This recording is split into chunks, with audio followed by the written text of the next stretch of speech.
So let's not waste a lot of time. I want to do a month end here, and I have more videos coming at you. Stick with me. The data is going to be worthwhile. Just been really busy on some other projects. I've been working a lot with the Discord member site. So again, if you want to get a hold of me here at destinytrading@gmail.com, not only for my Discord member site, but also for I'm looking also for any kind of consulting contracts. I'm willing to come work, even full time or on a retainer basis. If you got a family office out there, or if you're managing a large pension fund, family office pension fund area is something that very interests me. Of course, if there's some opportunities within the new treasury space with Bitcoin and gold, I think it'd be really interesting for you to talk with me and hear my thoughts on where I see things are going there. These data models can save you a lot of money. I saw, for instance, that CalPERS, it just literally, where are their predictive models? And I see it everywhere. Nobody's got future predictive data.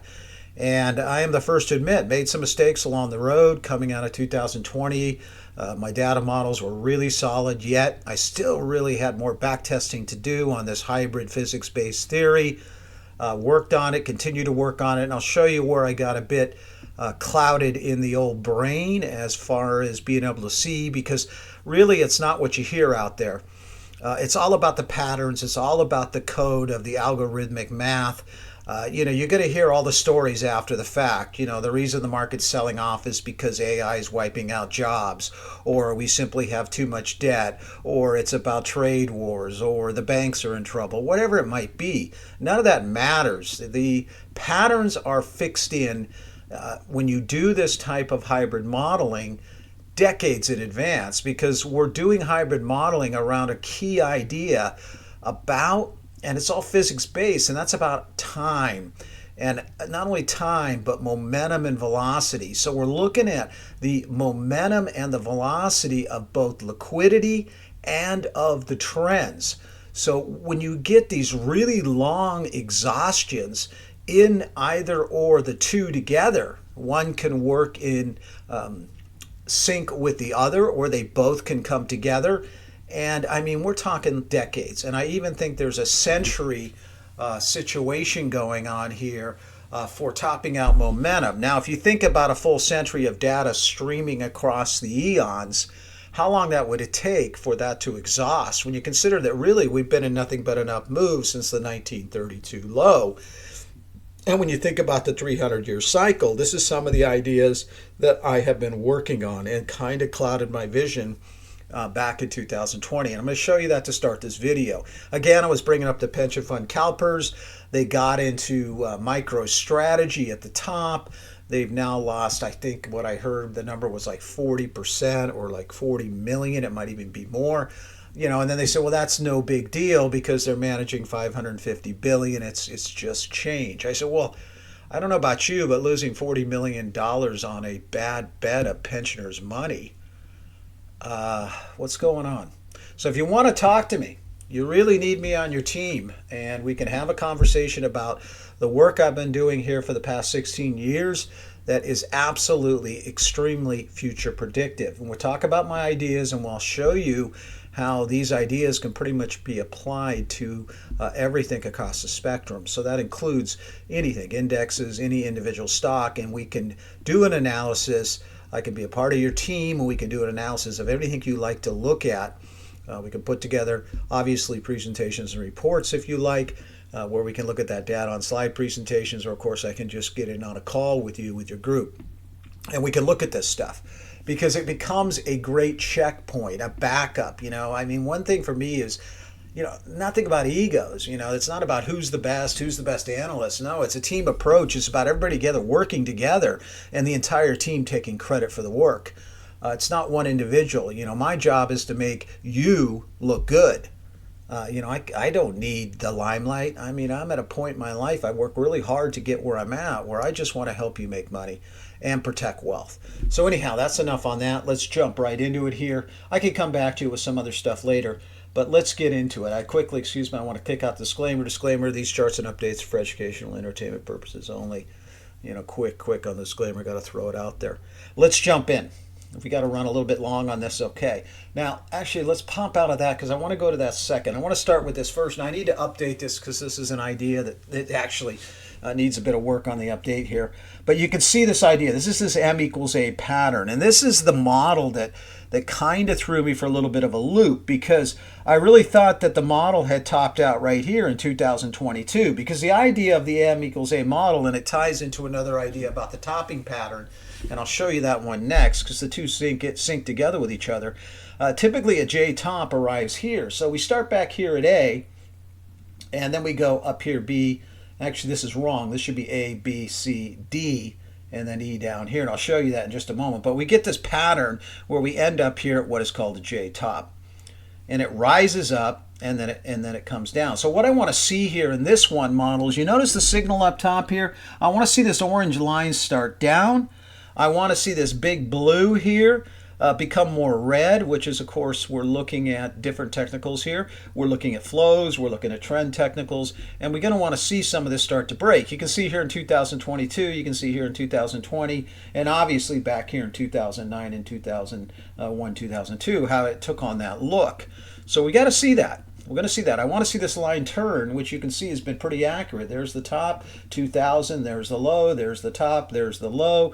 Big move here. That was the 2020 move. And what's interesting, off of this low, and what I believe is the final push up here, you know, this could be, if we want to call it that, this could be an ABC move even here. It could be a 1, 2, 3, 4. You see that last correction we had, and now we're doing the final 5 push. This could be it. I mean, I am talking a huge top of the ages. And it all forms a massive megaphone. You can see here, A, B, C, D, and that means E is all the way down here. So let's click out of that. We're over here on the member chat because we were talking about it this week over on the site. And we can see right here this same pattern, okay? But here what I've done is I wanted to show you it a little more clear because it's kind of hard to see there. So you start here at A, then you get this B, C, and then there's 2 big moves down, or I call them plunge moves in the model. And the first one is this B to C, or in the model, which is the D to E. So you see this big move down? And there's the D to E. And so I thought that we had arrived up here at the J top, because this looked like it was the H for sure. The 2020 low looks like it was the I, and then my feeling was this was the J. But, you know, because again, that 15 to 17 year period, we go back here, there's a rule in the model says 15, 17 years, A to J. So A to J would have put us at that 2022 top. And so this kind of confused me. Made a mistake there. I think sometimes what happens is when you have a really key idea in your head, sometimes you're blinded. And so got myself back on path. This may not necessarily happen, but the idea now is off the J top, we have to now do a plunge move. Now, plunge move would be not only part of the model, because there's 2 plunge moves, the D to E and then the J to M equals A, which will then be a 3-move pattern, K, L, M equals A. And that means first I think we're up here. We'll talk about all that more later. And I don't even know if that's possible, to be honest with you. But this could be a decade-long pattern that might play out here. So that's not what's important. What we want to do is focus on this top right now. And you can see it's created a second thing in the pattern. It's created what I call 3 peaks pattern, which also fits into that other one. So you get this initial pattern, we get this flat run, and then you get a basement move here, a lower low, which we had, you know, the 2002 low to the 2009 low. We got a basement move, and then we come up to this first floor, and then now we're up here. So here's the shoulder, here's the head, and now we need to do a shoulder. So this is the roof. But typically at a roof, we're going to need to see a head and shoulders pattern to complete it. So we're probably going to get an AB. That's what we're focused on right now, an A move down and then a B back up. And this AB move could take us all the way out into 2027. So I just wanted to start with that. I know I put it up in another video, but I wanted to bring it up again because I just think it's so key. And I'm not sure how much we're going to be able to get here on this month end, but we'll push it because there's just so much data to cover. So much data to cover. Now let's look at Google, because I think Google is really key in all this. And you notice that we had to go here. You know, and part of this, I mean, even when I go back to 2022, I was still working on trying to understand this theory of mine called the V channel.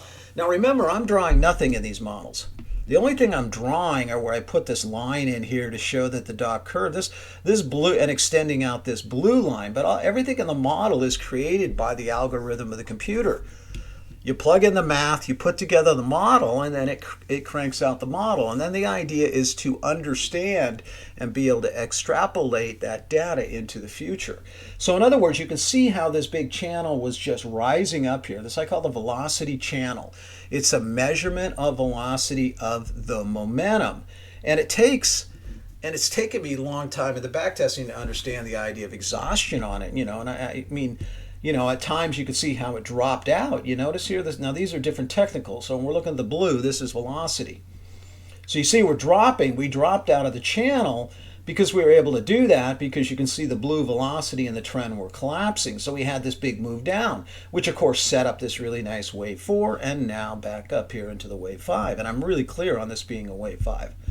But what's more interesting is how it fit the pattern. So in other words, you can see the big curve here in blue of what I call the DOC, or the directional circulation. So the directional circulation is an indicator of momentum topping out. And you can see we topped out right here, midpoint of about 2025. Now just because it tops there doesn't mean we're going to exhaust right away. Of course not.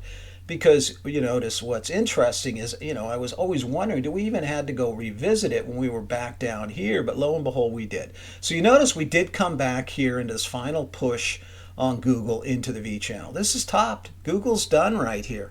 And because now what's happening is, you notice you've got the momentum talk. You have a bear cross right here. You see this bear cross on the signal here. This is the second portion that creates this channel. And the pink runs a little bit faster. It's the directional circulation is more like a hare, if you want to look at it that way, the hare and the tortoise. And the Mach moves a lot more quickly and more aggressively. So it's a little bit, moving faster, the turtle hare. And you notice we had a bear cross here, and now our V channel is below. So you cannot have price. I can 100% now in backtesting tell you price cannot rest above the V channel. Price 100% will drop back into the V channel. And now you have a potential for it to come all the way down as deep as this pink line. Okay, but before that can drop, of course, we need to see a reversal of the trend, and we don't have that yet. So we're going to see the reversal trend. It would be nice at some point too, of course, to see the velocity roll back over, which it will. You can see here at this top, right? You notice this top, when we had that last move down, the velocity turned over and the trend turned over. But I think that's important, and we can apply that to a lot. But I think it's important when we look at Goog right there, and what that represents. So I think that's just really important. So I wanted to show you that. And this is some of the stuffs I put up here for the members we were kind of looking at. And I want to go into those in just a moment. Over here on the technical page, there's QQQ. I put that up when we were looking at the SPY. All right, let's pop out of here. This is gold and silver. I don't think I have time for that right now. Here is how a lot of people do it. And this is not putting anyone down. I'm sorry if there's a person's name on here. But somebody's going, look at these 3 tops in silver. Wow. Okay, great. We got 3 highs in silver. But what's going to happen here on the right side of the model? How do I trade that? Can you trade that? Where's price going? Higher? Lower? Staying up there? No. Here's my silver model. If you want to look at it, we'll talk about that later. Price is going to drop once this peak exhausts. 100% guarantee it. It's not my opinion. Okay? It's the opinion of the model. So that's important. So let's pop out of here. No need to be here. Let's go over here. All right? Let's go to the top internals. And let me see where I want to take you here. Now, some things have to happen because I still see some stuff in the data. Let's start with the bond market. I think that's really important. And that's been another one that's just been a thorn in my side for 4 or 5 years in trying to understand the model. Some of these things, they take a long time to backtest and understand what they have to do. So I want to show you one key idea here. Let's start with this, okay? So this is the bond model. And this is looking at the velocity-based model. So there's different models, right? As one I've talked to you about, I call it Gatekeeper, and that's a controlling moving average type of model that's very, very good. But that's not what's important here in this month-end video. We'll get into more of the fine-tuning later. I just want to talk about big picture here. Now you notice back here in 2016, as we were moving up in price, you notice how we had, as the velocity came out, we had the corrective move. So the red is our bond indicator and the blue is the market. And you can see how they time pretty good in sync, right? So you can see back here, this 2015-2016 move, we had this corrective move, right? And then we had a corrective move here in 2019. We had a corrective move here in 2020. And you can see in here, look at this big valley we had here in the bond model in 2022. Again, blue being the market, red being the bond indicator. And again, all these little dips, you see them here. Now, what's most important here is you notice you cannot, we are all the way at the top of the model now. Now, I've seen this, and I'm going to show you this and something else here that's really important shortly. It is going to be very, very difficult for this red indicator to go any higher. So at last, it is literally maxed out on what I call the roof. Maxed out. Now, of course, we're going to have to see. We've seen the velocity roll over, and now we're going to need to see the trend spike. So you can see the bigger the trend above spikes, you see this big spike building here, we had a bigger move down, right? You notice here we didn't get much of a spike, and you notice here on this last move we didn't get much of a spike. But this is very much approaching the roof now. And you can see it here in this closer up model. I brought it in closer. You can see it's right up the top of the roof now. So it was still able to rise up. But not only was it able to rise up, you'll notice the V channel. Here's the momentum topping out in bonds all the way back here in 2021 into the close of 2022. So you see it there, and then you can see it not so much in that one because I didn't put it in there, but and then you notice how it's breaking. So you notice the bonds then were able to come up. So they had to rise because they cannot be below the V channel, and as long as the trend builds or the velocity builds, and it did, you see here's that big corrective move, velocity coming out, and then the velocity built back up here. So we rose up back into the V channel. Now right here in May of 2024, we broke out. So look, we are now above, whereas the bond model wants to price back down here. And this is where we're going. I really feel this is where we're going to go. Our corrective move should very much take us lower than the 4,800. And of course, the target we're looking for in 2027 is not going to be, don't listen to say, oh my gosh, what a huge crash. Well, yeah, I guess it'll be a big crash, but it's just the beginning move. So I think the A-wave move, we could even see something like this. We get an A. Remember, for the first A move down that I was showing that them all, be an A, B, C kind of move. So the initial move may only be pretty shallow. We might get a shallow A, then a B back up, and then a much deeper 5-wave C that's going to take us down into this kind of price range here. So at some point, we could consider this the left shoulder of the model, this the head. So you notice that would be the top. We've got a shoulder here. So there's a very good chance we could come down and form a shoulder right over here to match this shoulder. And then we could come down to match another shoulder over here later that would give us just this massive topping pattern. Because when I'm looking at something in the 300-year cycle that could be saying that the 1932 was the major low, you would expect this H&S top to just be giant. So just something to keep in mind. So we're keeping an eye on a lot of that. Now here's another one that I think is going to be really important. And let's look at that, because the Japanese carry trade, right? Let's look at that. The Japanese carry trade, they've been using Japan, and it's getting pretty hairy right now because the 10-year yield, when I looked at it this week, was hitting upward of 1.8, above 1.8% now. Now, Japan literally is bankrupt at 1%. I mean, they're in big trouble because their debt is so high that they only need their bond yield to be above 1%, where pretty much the entire revenue they take in goes just to pay the debt on their bonds. And the more debt we get, we're going to be in the same situation. So it's dangerous. But Japan is in trouble. And they've used the carry trade, this borrow in yen and buy in dollar idea, and that's been the big driver of this whole rally in the market. And so if we look at the carry trade, you can see here, right? When the carry trade unwinds, the market sells off is the name of the game. So you can see back in 1999, the carry trade started to unwind, and we had a corrective move, right? And then, of course, it came back on, and it was okay. And then when we had that second down move in 2007, again, the carry trade unwound. So both of those big move down had a pretty aggressive move up in the unwinding the carry trade. And then you'll see how these two corrective moves in the market, the signal continued to rise. So even though we had a bit of a rally between the two, the signal was rising. Then you see since this 2009 low, which timed perfectly with the low in the market, timed perfectly with the top in the carry trade. Isn't that curious? Absolutely perfect there. And now it's just been in this massive downward move. Now remember, the carry trade could also be part of the pattern. So, you got to be careful about that, because the pattern being, I'm not an Elliott wave fan, I've talked about that, but you still got to lay a count. Elliott wave is great after the fact, and I think it's important to lay in counts after the fact. I know now we've got to go in an A-B move, but, and you can lay in the fib retraces and all that, and, that's fun to do. And I like Elliott wave for fib retraces and certain things, but it's really not a great tool. It's not. I mean, it's a great tool just for kind of understanding things, in other words, that this could be a top because it really has a clean count for a wave 5. But you notice how the price now, the market's all the way up here at the top. Now you notice we're really down at the bottom now. Look at where the carry trade is here compared to where it was here back in this corrective move. I mean, this moves up, right? The market sells off. So we want to see this signal turn. But what gets interesting, and I put quite a few of these models, here's a more short term, I'm not going to put that up. I wanted to show you this right here.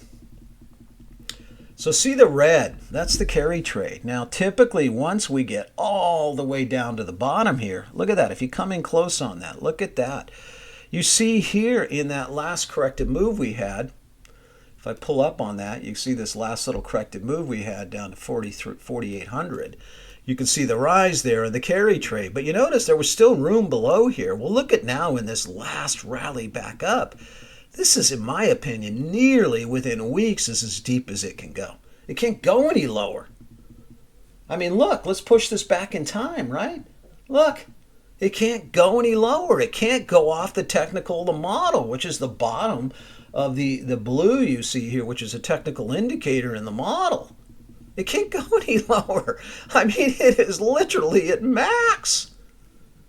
So again, another indicator, like I showed you on the bond model, that we're getting close to something significant. So we're going to keep an eye on that. All right, we're going to keep an eye on that. I think it's really, really important. Now so we're going to need to see things starting to roll over. We got to see changes in the model. So I was looking at this here. Here's some different technical models I was putting up for my members. And you can see how over time, you notice this red indicator, which is measuring the market, a lot of different internals. I could tell you, look, their summation, their cash flows, their thrusts, whatever they might be. When I work, of course, with a larger organization, I will, of course, explain in much more detail about what we're looking at, whether it's breadth or whatever it can be. There's just so many different technical indicators. But to sit there every time and tell you, well, this is a model of NASDAQ breadth, or, it's not important. What is important is just to notice and open your eyes and look at what it is telling you. And that is the key to future price. So in other words, you can see that this has just been in a long-term downtrend, right? Momentum has been exhausting, as we like to say. So in other words, you can see all the way back here, when this red came down in 2000, you notice the big sell-off here in red with the trend coming down into the closing 2002 low. Where was the channel? Where was the momentum channel, or as I like to call it, the velocity of momentum channel? I call it the velocity channel because it's more a measurement of the velocity of the momentum, and that's why I term it, instead of calling it, let's say, a momentum channel, which it is in a sense, but I like to call it a velocity channel because it's more about what is the velocity or how quick is it accelerating. And you can see as it goes over time, it begins to accelerate more. So you can see in that sell-off, we still had the V channel above, right? So we knew this indicator had to go back up. And again, we had the indicator come down here. You notice a big push down in velocity, big push down in trend, corrective move. And then, of course, once we saw this thing get down here, we would have been saying, well, hey, it has to go back up here. And it did. So that means we had to rally again. And then, so it could stay up here, and then you can see every time it had a corrective blip, we had a correction in the market. But notice once the velocity builds up aggressively, you see this period here, as we were looking at in the other model, between the 2000 and 2007 corrective move. You see the big velocity in the market was stable.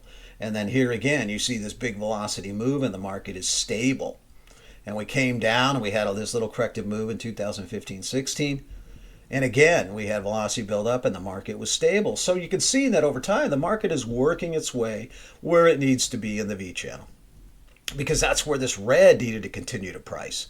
Now, what's interesting is once you get the price above the V channel, and of course the red can still bust out here, but at some time it's not going to do that anymore. I'm starting to expect it to have a look like this, where it's going to sell off and then it's just going to stay, it'll spike a little bit above, but we're not going to get back up here on this red indicator. And then this is all going to drop down in here into 2026 and 27. Not so much the market, but the indicator. And then it's going to act to pull it down. But you can see I put bubble on it, because once you're above the V channel, then yes, this is a bubble. Even though, sure, we've had great rally and, it's done this wave 4, and again, it had to do this wave 5. So it had to create this bubble again to complete a pattern. So that's important to recognize, that's important to understand. And you can see here, same idea. You notice here, again, these big velocity rises. We had one here, 2016 into about 2018, then the exhaustion, and then we had another one, and now we got a third one. 3 big bursts of velocity. Now, you could say, well, that's just the Fed injecting money. Well, yeah and no, because again, the market had to go here. So it's more so about where the market has to go based upon a technical pattern of the algorithmic code. So you see we're selling off here now. We're starting to roll over on the trend, and we're going to see how this develops. You can see how it developed here in the 2020 period. You notice how we had a big gray trend below. You notice we didn't get much of a sell-off for the 2020, but we did get the gray coming down. And again, in that last minor corrective move. So we're going to watch this. What I do is try to watch the certain models.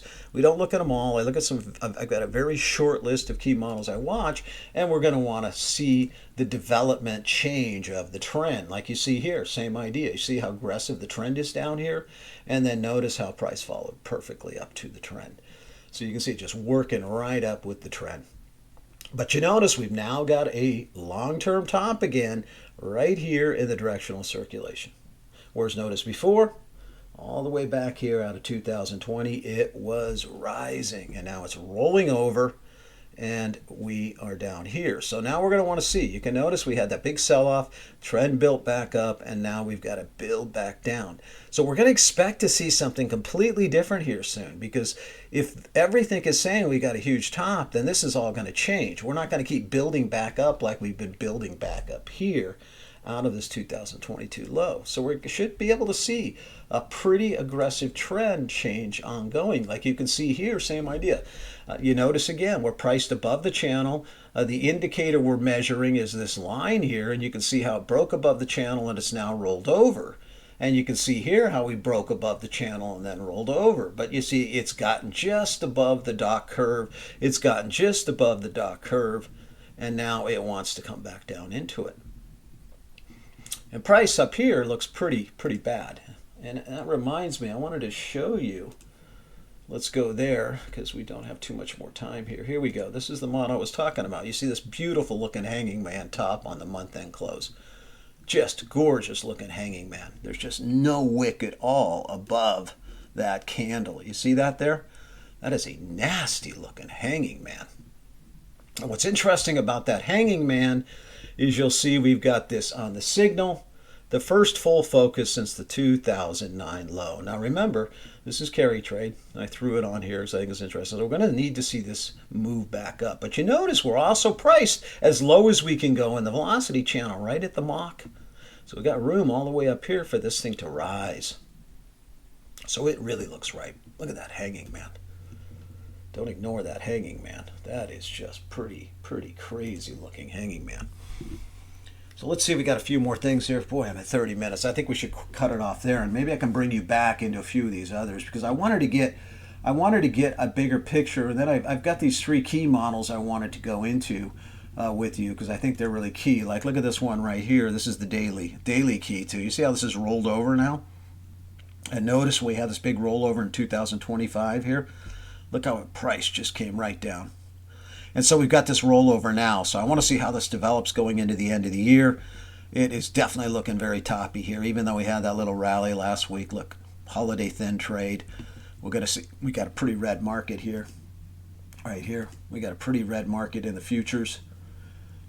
We've got, of course, the Bitcoin continuing to sell off. But we're going to watch models like this. So as long as this continues, this velocity continues to flush out, then we're going to see another move down. Then we're just going to want to see how aggressive this can get, right? Now, this will be a good indicator taking us out into the first quarter of 2026. So I just wanted to get into market internals. We could look at stocks. I'll probably put out a report so we can look at some stocks a little bit more as we put out more report around that. But I really wanted to just focus on this long-term report. We're at 30 minutes. I got to get out of here. So let's cut this off. I'll come back at you with some more videos. This is way longer than I wanted, but I just think this was an extremely, extremely important report. Share it around and please listen to it. Glenn out. Have a great week.